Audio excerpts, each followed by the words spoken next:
On May 21, 2022, at 3 hours 35 minutes and 42 seconds UTC, the Laser Interferometer Gravitational-Wave Observatory detected a signal that should not have been possible. Not impossible in the sense that the physics was unknown, impossible in the sense that the event producing it should have been so rare that humanity would likely never witness it. A collision between two black holes, each more than 100 times the mass of the Sun, merging 5.3 billion light-years away with such violence that the impact sent ripples through the fabric of space-time itself. Those ripples reached Earth, traveling at the speed of light, stretching and compressing space by distances smaller than the width of a proton. But detectable, measurable, recorded by instruments so sensitive they can perceive a shift 1/10,000th. The diameter of a hydrogen atom across a 4-kilometer beam of laser light, the signal lasted 0.7 seconds. In that fraction of time, the two black holes spiraled together, merged, and released more energy than all the stars in the observable universe combined. Not as light, as gravitational waves. Distortions in space-time that propagated outward at the speed of causality, carrying information about an event so extreme that matter ceased to exist and only geometry remained.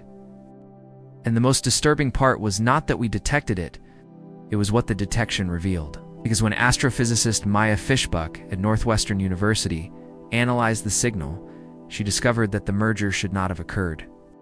The black holes were too massive. They existed in a range where stellar evolution does not produce black holes. They occupied what is called the pair-instability gap, a forbidden mass zone where stars cannot collapse into black holes because they explode completely, leaving nothing behind. Which means these black holes did not form from stars. They formed from something else, and we have no idea what. Gravitational waves are not a theory. They are a prediction that became an observation. In 1915, Albert Einstein published his general theory of relativity, which redefined gravity not as a force, but as the curvature of spacetime caused by mass and energy. And embedded in his equations was an inevitable consequence. If you accelerate mass violently enough, it creates ripples in spacetime that propagate outward like waves on a pond. Einstein himself did not believe gravitational waves could be detected. He calculated that they would be so weak, their effect on matter so infinitesimally small, that no instrument could ever measure them. For decades they remained a mathematical curiosity, a footnote in relativity textbooks. But in the 1960s, physicist Joseph Weber at the University of Maryland built the first gravitational wave detector, a massive aluminum cylinder suspended in a vacuum, designed to vibrate when a gravitational wave passed through it. Weber claimed detections, but no one could reproduce his results. The cylinders were not sensitive enough. The signals, if they existed, were buried in noise. It took 50 years of technological development before the solution emerged. Not a cylinder, an interferometer. Two 4-kilometer arms arranged in an L shape, each containing a laser beam bouncing between mirrors. When a gravitational wave passes through, it stretches one arm and compresses the other by an amount so small it defies comprehension. The LIGO detectors built in Louisiana and Washington state can measure changes in length of 10 to 18 meters. That is 1,000th the diameter of a proton. And on September 14, 2015, LIGO detected its first gravitational wave. The signal came from two black holes, 29 and 36 solar masses, merging 1.3 billion light-years away. The detection was so clear, so undeniable, that it matched theoretical predictions within measurement error. Physicists Rainer Weiss, Barry Barish, and Kip Thorne won the Nobel Prize in 2017 for proving that gravitational waves exist. But the 2015 detection was just the beginning. Because since then, LIGO and its European counterpart Virgo have detected over 90 mergers, black hole collisions, neutron-star collisions, events so energetic they distort space-time across billions of light-years. And every single detection has taught us something new about the universe's most violent processes. Except for the May 21, 2022 signal, because that one did not teach us something new. It broke something fundamental. The signal arrived at 3 hours 35 minutes and 42 seconds UTC, detected first by the LIGO Livingston Observatory in Louisiana, then 6.9 milliseconds later by the LIGO Hanford Observatory in Washington, and finally by the Virgo detector in Italy. The time delay between detections allowed astronomers to triangulate the source position in the sky, narrowing it to a region in the constellation Crater, 5.3 billion light-years from Earth. Astrophysicist Maya Fishbuck at Northwestern University led the analysis team. Within hours of detection, automated algorithms had processed the data and extracted the key parameters of the merger. The two black holes had masses of 103 and 86 solar masses. They were orbiting each other at relativistic speeds, spiraling inward as they radiated gravitational waves, losing energy with every orbit until the final plunge. In the last tenth of a second before merger, the black holes were orbiting each other hundreds of times per second, moving at 30% the speed of light, radiating more power and gravitational waves than all the electromagnetic radiation from all the stars in the observable universe. And when they merged, they formed a single black hole of 176 solar masses. The missing 13 solar masses were converted entirely into gravitational wave energy. Einstein's equation, E=mc, applied at a scale almost incomprehensible. 13 times the mass of the Sun, annihilated and transmitted as spacetime distortion. But the masses were the problem. Because stellar evolution theory, built on decades of observations and computer simulations, predicts that stars cannot form black holes in the mass range between 65 and 120 solar masses. This is called the pair-instability supernova gap. And it exists because of nuclear physics. When a massive star runs out of fuel and begins to collapse, the core temperature rises. If the core is hot enough, photons produced by the collapse become energetic enough to spontaneously convert into electron-positron pairs. This process, called pair production, drains energy from the core. The pressure drops, and the star collapses catastrophically, not into a black hole, but into a thermonuclear explosion so violent that the entire star is obliterated. No remnant, no black hole, just an expanding cloud of heavy elements scattered into space. This process is unavoidable for stars in a specific mass range. Any star massive enough to trigger pair instability will explode completely. Smaller stars collapse into black holes without triggering pair production. Larger stars collapse so quickly that pair production cannot stop them. But in the middle range, between 65 and 120 solar masses, nature forbids black hole formation. The May 21st merger involved two black holes squarely in that forbidden zone. How did they form? Till now, this looked like a mass measurement uncertainty. An error bar problem. A detection where the black holes were close enough to the edge of the pair instability gap that perhaps they formed just outside it. And statistical uncertainties made them appear to fall inside. But the measurements were not uncertain, because gravitational wave signals encode mass information with extraordinary precision.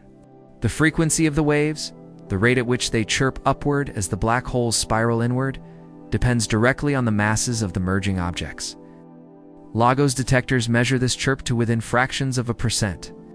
The 103 and 86 solar mass values were not approximate, they were definitive. And this was not the first time LIGO had detected black holes in the pair instability gap. In September 2020, LIGO detected a merger involving a black hole of 85 solar masses, the first confirmed detection of a black hole in the forbidden zone. That detection, designated GW190521, was already disturbing. But it could be explained as a hierarchical merger, a black hole formed not from a star, but from the collision of two smaller black holes, each of which formed from stars below the pair instability threshold. Hierarchical mergers solve the formation problem. If two 40 solar mass black holes collide, they produce an 80 solar mass black hole. That black hole can then collide with another black hole, forming an even more massive object. Over billions of years, through repeated mergers, black holes can grow into the forbidden mass range without ever triggering pair instability. But hierarchical mergers have a signature. They happen in dense stellar environments, where black holes are packed close enough to collide repeatedly. Globular clusters, galactic nuclei, regions where the probability of multiple collisions is high, and they occur on long timescales, requiring billions of years for black holes to meet, merge, and meet again. The May 21st merger was different. The black holes were not in a dense cluster. They were in the field, isolated, far from any stellar nursery. And the merger occurred less than 6 billion years after the Big Bang. Not enough time for multiple generations of hierarchical mergers to build black holes this massive. This is the hidden barrier. The environment that should explain the formation does not match the observation. The black holes exist where they should not, in a mass range that stellar evolution forbids, in a location where hierarchical growth is too slow, at a time when the universe was too young. And then, in 2023, astrophysicist Salvatore Vitali at MIT published a study analyzing the spin properties of the May 21st black holes. Spin encodes information about formation history. Black holes formed from stellar collapse inherit the rotation of their parent star, producing moderately spinning black holes.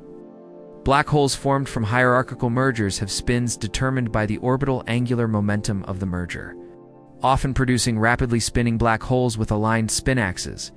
The May 21st black holes had low spins, nearly zero, as if they formed from stars that were barely rotating. But massive stars rotate. They spin rapidly because they form from collapsing gas clouds that conserve angular momentum.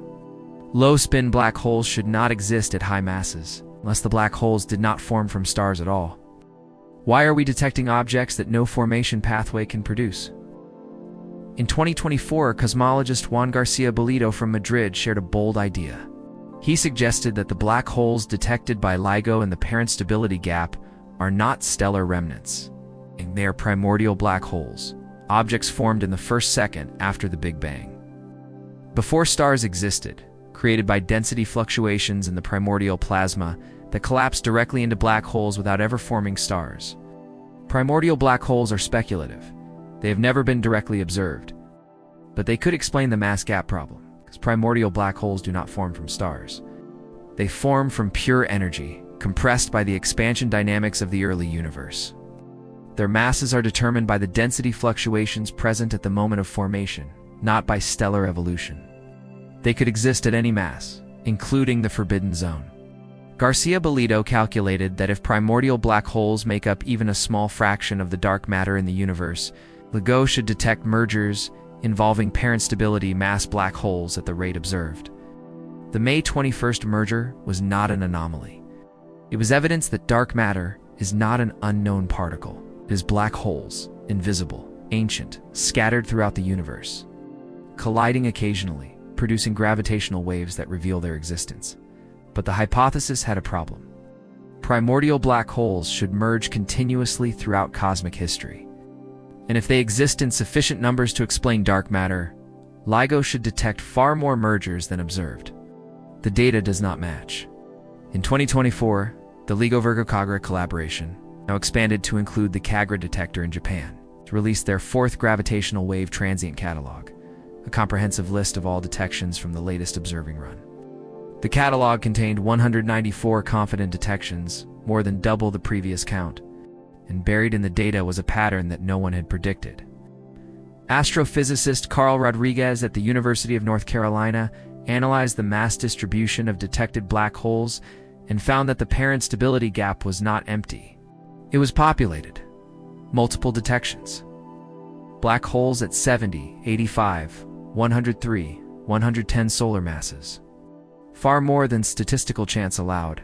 The gap was not a gap. It was a second population.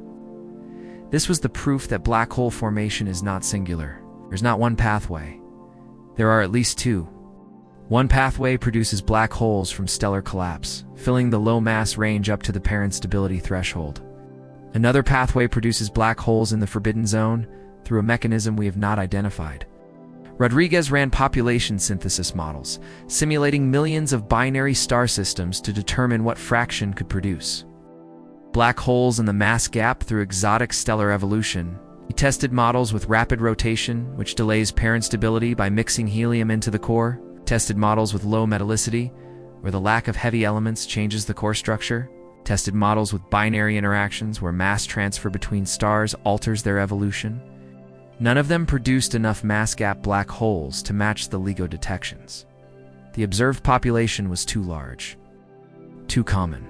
Something else was forming these black holes at rates far higher than stellar evolution allows. And then, in late 2024, astrophysicist Selma Demink at the Max Planck Institute for Astrophysics proposed a different explanation. She suggested that mass gap black holes form not from individual stars, but but from stellar collisions in dense clusters. In the cores of young massive clusters, where thousands of stars are packed into a few light years, collisions are inevitable. Stars merge, forming more massive stars that evolve rapidly and collapse into black holes. These merger products skip the pair-instability phase because they do not form through normal stellar evolution.